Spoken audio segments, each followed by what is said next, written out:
운명의 작품을 만납니다. 그래. 아, 용녀, 묵지마, 찌는 오지명, 아, 용녀. 정말 내가 출연한 작품 중에서 가장 애정을 갖고 그렇지. 있는 작품이죠. 사실 감사한 왜냐하면 작품도 좋지만 그때 내가 집도 사고 그때 돈도 모으고 이랬으니까 너무너무 감사한 작품이에요. 맞아, 그죠? 맞아. 네. 아, 제가 원래는 정말 굉장히 이렇게 내성적인 성격이었어요. 솔직히 잘 말도 안 하고 그리고 그냥 남편이 뭐라 그러면 네네네네 하고 그런데 순풍상부니까 하면서 내가 그때 갱년기였나 봐. 그때 캐릭터를 그냥 확 바꾼 거예요. 내가. 나도 그냥 묵혀있던 한번 그냥 걸. 남편한테 소리 질러버리자. 그러니까 우리 남편이 내가 밤 12시 들어와도 밥 차리라 그랬어요. 밥 그랬는데 그때는 조금 미치겠더라고. 새벽 5시인가 들어가는데 밥 그러더라고요. 그래서 내가 그때 나도 모르게 당신은 나만 보면 바빠. 당신 속망에서 없어. 당신 차려 먹어. 그랬더니 깜짝 놀랬겠다. 이 여자가 미쳤나 보다. 한참 쳐다보더니 현타 왔겠다. 슬며시 걸어가더라고요. 어디로? 그러더니 이거 어떻게 열지 이래. 뭘요? 잡아당기면 되잖아. 냉장고를? 근데요. 남편이 떠나고 나니까 그것도 미안하더라고요. 그냥 더 다정하게 말해줄 걸 하고. 우리 남편이 말년에 치매, 파킨슨을 앓다가 4년 만에 돌아가셨거든요.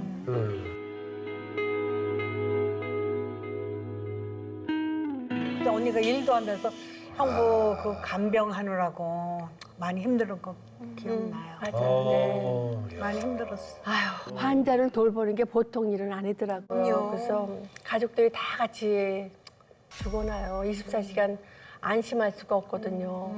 그렇게 남편이 4년 치매를 앓고 돌아가셨는데 남편 보내고 나니까 이제 제 몸이 이상 신호가 오기 시작하더라고요.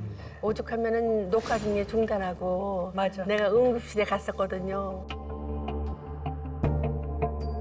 근데 그때 뇌경색이라는 병을 발견했는데 유병옥 선생님이 이제 손 들어보라 그래서 딱 말씀해 주셨잖아요.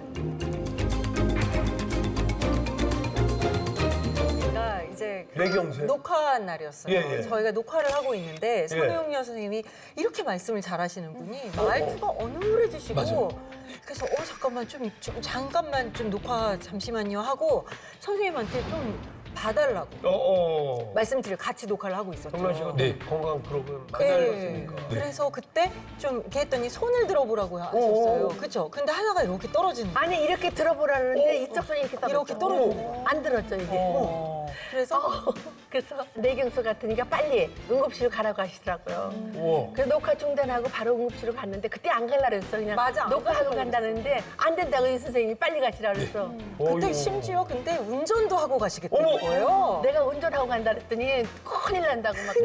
아니 팔이 떨어지는데 그러니까 누구한테 이렇게 의지를 안 하고 사시기가 근데 싫으신 진짜 거야. 김경란 씨하고 우리 유병욱 선생님 아니었으면 나 큰일 날 뻔했어. 이야. 그래서 인연을 잘 만나는 게 내가 복이죠. 저도 기쁩니다. 오늘 끝나고 나서 밥이라도 사드려야 되겠다. 야. 근데 어쩌다가 뇌경색이 온 거예요? 사실은 그때 제가 방송을 계속했으니까 촬영할 때는 웃어야 하는데 스트레스가 근데 올라서. 몸에 이상이 생기기 시작하더라고. 스트레스, 혈압이 올라가고 그런데 고혈압 진단을 받았어요. 근데 남편이 돌아가시고 나니까 이제 고혈압 약을 내가 끊었지. 우리 딸이 안 된다고 막 그러는 거를 끊었는데 그게 시초였나 봐. 그냥 혼자 끊으신 거예요? 선생님, 정말로 고혈압약은 자의로 끊으시면 절대 안 됩니다. 네, 저희 반드시 좀 전문의랑 상담을 해보시고 조절을 하시는 게 좋아요. 예. 시청자분들도 꼭 명심하셔야 하는 게 혈압약은 마음대로 끊었다가는 정말 뇌경색, 뇌출혈 이런 뇌 질환으로 이어지기 때문에 큰일 날 수 있습니다. 네네. 지금은 좀 무사하니까 너무너무 천만다행이지만 거기에다가 선생님처럼 마음대로 혈압약을 끊으시면 치매로 가는 급행열차를 타는 게 될 수 있거든요. 그거야. 치매라는 말만 들어도 사실 굉장히 두렵습니다. 근데 생각보다 너무 많은 치매 환자들이 있는 것 같아요. 맞아요. 저희 어머니도 치매로 돌아가셨는데 저는 치매에 대해서 누구보다 공감을 하는 사람이거든요. 그런데 이 치매는 사실 본인도 본인이지만 가족들이 너무 병이에요. 그가 간병하는데 24시간 눈을 뗄 수가 없죠. 문 열고 사라지는 건 아주 순간이 있더라고요. 그렇지. 네. 치매 환자 보호자셨잖아요, 두 분이. 그래서 더 공감하시는 것 같아요.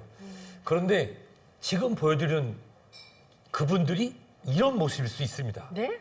지금 보시는 모습은요, 거동이 불편하신 이 치매 환자분이 고속도로 갓길을 걷는 모습입니다. 어떡해? 다행히도 지나가시던 운전자분이 발견해서 무사히 인근 지구대로 모셔졌다고 해요.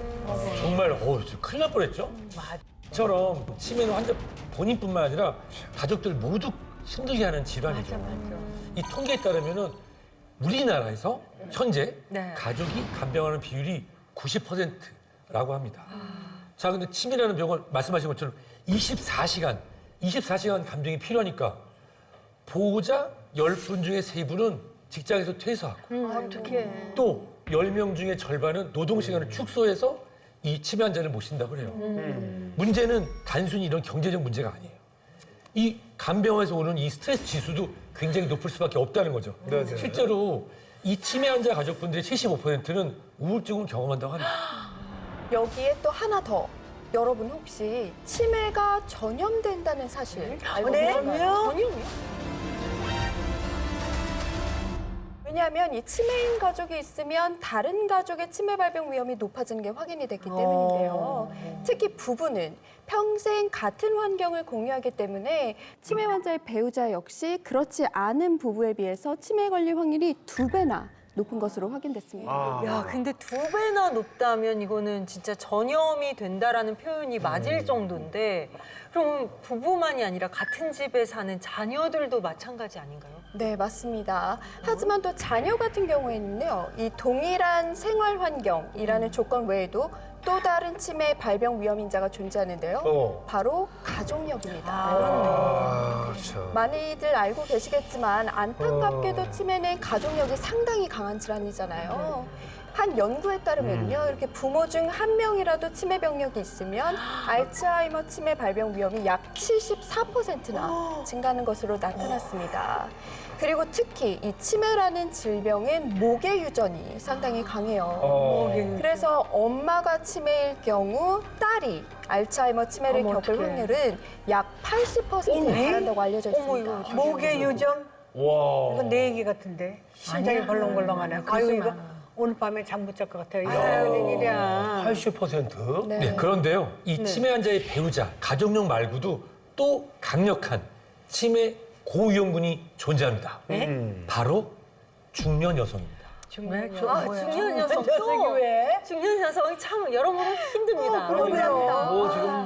지금 이게 웅성웅성 안 할 수가 없는 이유가 여성이라는 이유만으로 치매에 걸릴 확률이 더 커진다.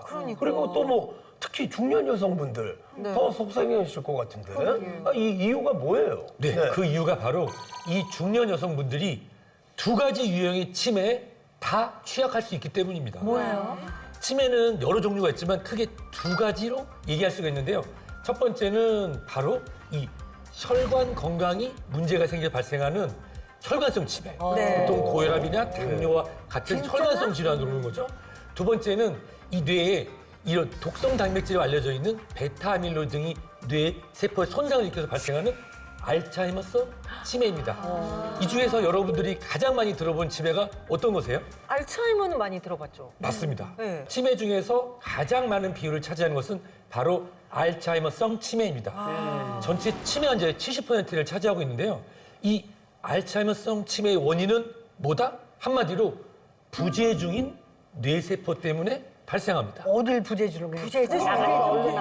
부재중이 뭐야? 나갔다고. 모세퍼가 전화 부재중이면 말 안 그대로 받는 그냥 놓고 가세요 뭐 이런 거잖아요. 아무도 없는 거 안 아니에요. 받나 봐. 전화 부재중. 전화를 했는데 안 받아요. 연결이 안 되네? 그렇습니다. 우리 뇌세포는요, 이 세포끼리 서로 연결이 잘 되어 있어야 정보를 전달하고 또 그 정보를 저장하는 능력이 잘 유지가 될 수 있습니다. 그런데 이 뇌세포는 노화와 함께 손상이 발생할 수 있거든요. 그러니까 말 그대로 연결이 잘 안 되는 부재중이 될 수 있는 것이죠. 그러니까 정보를 전달을 잘해주려고 해도 받을 세포가 없거나 네. 아니면 그 연결고리가 끊어지면은 정보가 저장이 안 되고 안녕 폐기될 수 있는 거죠. 그러면서 점차 학습 능력과 기억력에 문제가 발생하면서 정말로 이게 지워지는 거죠. 알츠하이머성 치매로 이어질 수 있는 것입니다. 이야. 근데 혈관성 치매는 그럼 왜 생기는 건가요? 어. 네, 이 알츠하이머성 치매 다음으로 흔한 치매 유형인 이 혈관성 치매는요. 네. 아까 전에 부재 중인 뇌세포 말씀하셨는데 이것은 생명을 잃은 뇌세포 때문에 발생합니다. 이게 뭐지? 네, 이 혈관성 치매는 뇌경색이나 뇌출혈로 인해서 뇌혈관이 막히거나 오히려 터지면서 이 뇌조직이 손상이 돼서 발생하는데요. 이로 인해서 뇌세포가 사멸해서 우리가 받아들인 정보를 뇌에서 정확하게 처리할 수가 없게 되는 거죠. 그렇다면 혈관에 문제가 생기면 치매가 올 수 있다고 이거 정말 무섭다 언니. 그나저나 얘기를 들으면 들을수록 치매는 정말로 안 걸리고 싶어요. 맞아요. 실제로 65세 이상 인구를 대상으로 한 설문에서 가장 걸리기 싫은 병의 1위로 치매가 맞아요. 선정됐는데요. 이 앞서 중년 여성들의 고위험군이라고 한 이유는 여성이라면 반드시 겪게 되는 완경 때문입니다.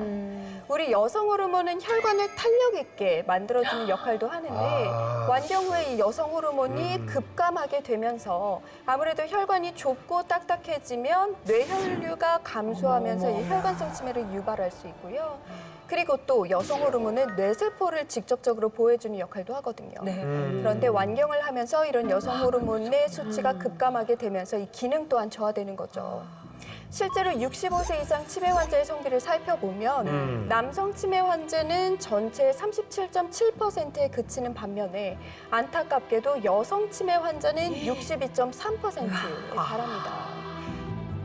안타까운 사실은 모든 병이 그렇듯이 치매 역시 골든타임이 있습니다. 즉 치료에 딱 필요한 시간이 있죠. 뇌세포가 점차 기능을 잃어가고 뇌의 생명의 기능이 점점 꺼져가는 거를 많은 분들이 그냥 단순히 그냥 건망증 이렇게 여기신 분이 너무 많다는 게 안타깝습니다. 근데 이게 치매랑 건망증이랑 이거를 어떻게 이 구별할 수 있는지. 야, 예? 이건 궁금하다. 예. 제가 김영자 선생님께 한번 여쭤보겠습니다. 네. 선생님, 어제 저녁에 혹시 뭐 드셨는지 기억나세요? 면 아니 뭐 먹었어요. 간단한 거 드셨어요? 고기 먹었어요. 면이라며요. 고깃집에서 고기 먹고 나서 마지막에 면 나오잖아요. 드셨네요. 다 드신 예, 예. 이거 먹어봐요. 저 걱정된다고요? 처음에는 이제 선생님께서 면 그랬다가 아차 고기 먹고 면 먹었지 이렇게 말씀하셨잖아요. 힌트를 드렸을 때 기억을 하시면 이건 건망증입니다. 건망증이에요. 근데 심하네요. 경도인지 장애는 얘기가 다릅니다. 아무리 힌트를 줘도 기억을 못하면 이게 경도인지 장애일 수가 있는 거죠. 자, 그러면 어떤 경우에 경도인지 장애를 의심해 볼 수 있을까요? 자, 복용 중인 약을 챙겨 먹는 것을 계속 잊으시는지 이미 했던 얘기를 처음 했던 것처럼 계속 반복한다든지 그리고 이제 뭐 귀걸이나 반지 이런 귀중품을 어디에 놓고 네. 누가 갖고 갔나? 이렇게 의심한 행동 이런 것이 나타난다면 경도인지 장애, 치매의 전 단계로 의심할 수 있고 네. 이 순간이 바로 치매 예방의 마지막 골든타임이라고 말씀드릴 수 있습니다. 그래프를 한번 보시죠. 네. 이게 경도인지 장애 환자 수예요. 보세요. 이 그래프의 이 커브가 어떻죠? 급속도로 들어가는 걸 확인하실 수가 있습니다. 우리나라 그 65세 이상 5분 중에 1분이 경도인지 장애다라고 추정되고 있습니다. 제 남편이 치매를 보낸 사람이라 안 그래도 항상 치매를 조심해야 된다는 생각이 있는데 제가 유일한 취미가 드라이브거든요. 그래서 운전면허증 갱신하러 갔더니 글쎄 치매 검사를 받고 오라고. 그러면 뭐 갱신에 그 성공하신 거잖아요. 그럼요, 그렇죠? 그럼요. 네. 아무 문제 없죠. 제가 내가 얼마나 쌩쌩한데.